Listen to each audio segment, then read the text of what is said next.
They called him a ghost, a rumor, a problem best left alone. Nurses swapped stories in the break room. Doctors hurried past his door with their eyes fixed on the floor, and every day he just lay there, silent and shrouded in so many bandages you could barely tell there was a real person underneath. People said he was dangerous, that he'd snapped and done something awful, and honestly, after my first week at the hospital, I'd started to wonder if maybe there was something to their fear.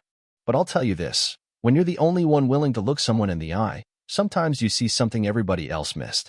And for me, it started with a simple, stubborn question. What if everybody was wrong about the man in room 413? I'm Amara Lewis, and let me back up a sec. This hospital wasn't just a job for me, it was my whole universe. Long fluorescent corridors that made your skin look sick even when you were healthy, old linoleum floors that squeaked under every step, and always a heavy smell of antiseptic mixed with something you couldn't quite name, like sadness trapped in the vents. I'd been here almost 2 years, pulled double shifts, held hands with people on their way out of this world, argued with surgeons, you name it. But I'd never seen anything like the paranoia swirling around that room. I could feel it before I even reached his door, like the air went colder. Other nurses would cross themselves, whisper warnings, don't go near him. You don't want to end up like that last nurse, you know what I mean? They taped a red sign across the door, isolation. I slipped on gloves, a gown, a mask, but not because I thought he was some monster. My grandma back in Georgia used to say, fear is just ignorance with lipstick on.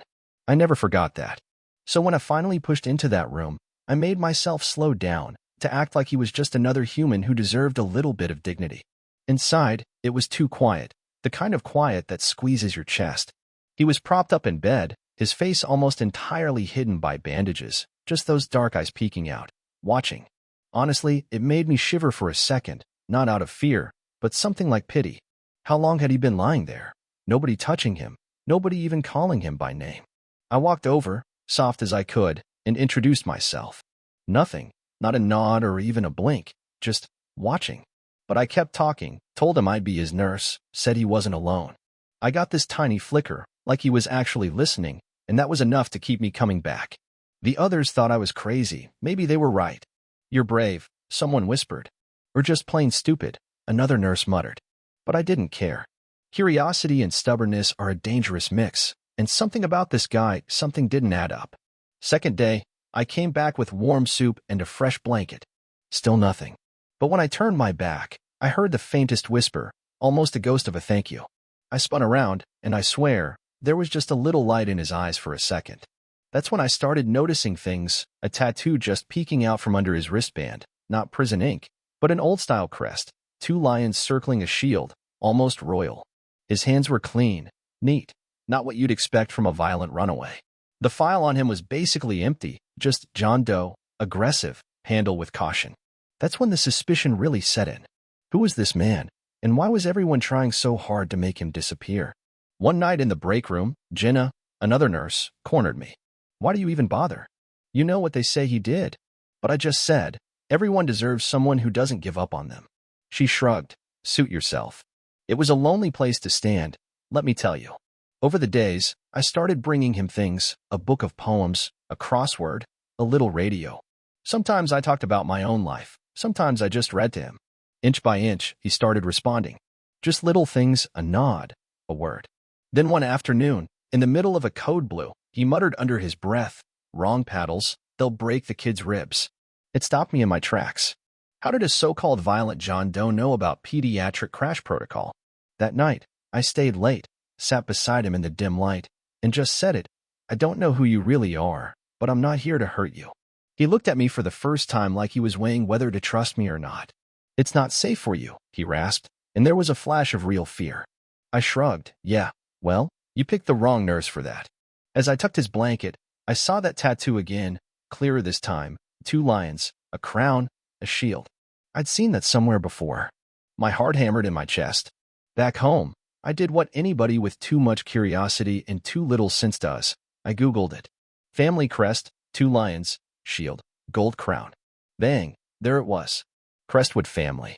Old money, big money.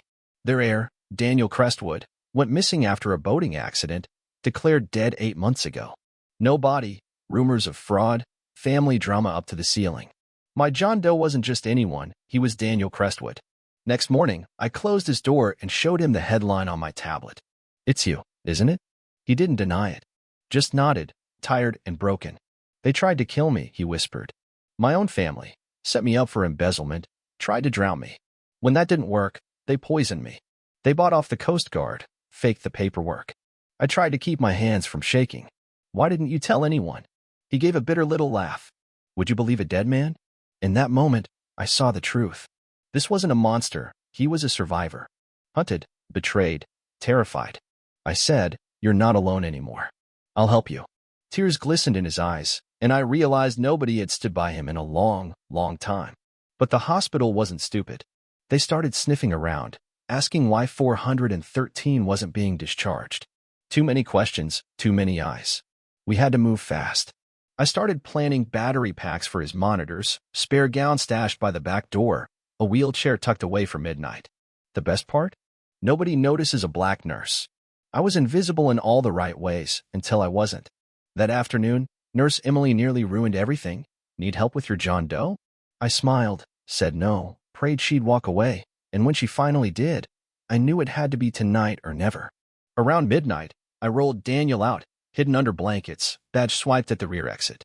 My heart was pounding so hard I thought it'd wake the whole hospital. At the door, a sleepy security guard waved us through, but a younger one nearly caught us. I bluffed, said Dr. Simmons had cleared it, and somehow we made it out. We drove through the city, headlights bouncing off empty streets, and ended up in a quiet cul-de-sac where Daniel's father's old friends waited, loyal to the real Crestwood legacy. One of them, a big guy with kind eyes, clapped Daniel on the shoulder.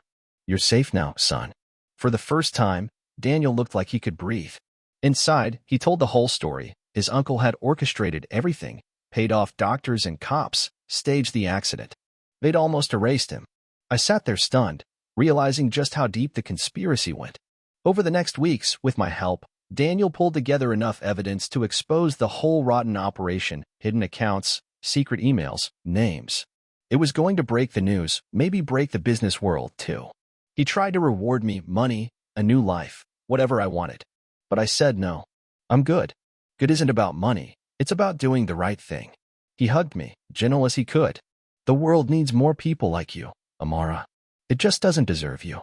Weeks later, I watched Daniel drive away, free at last. I didn't cry. I didn't need to.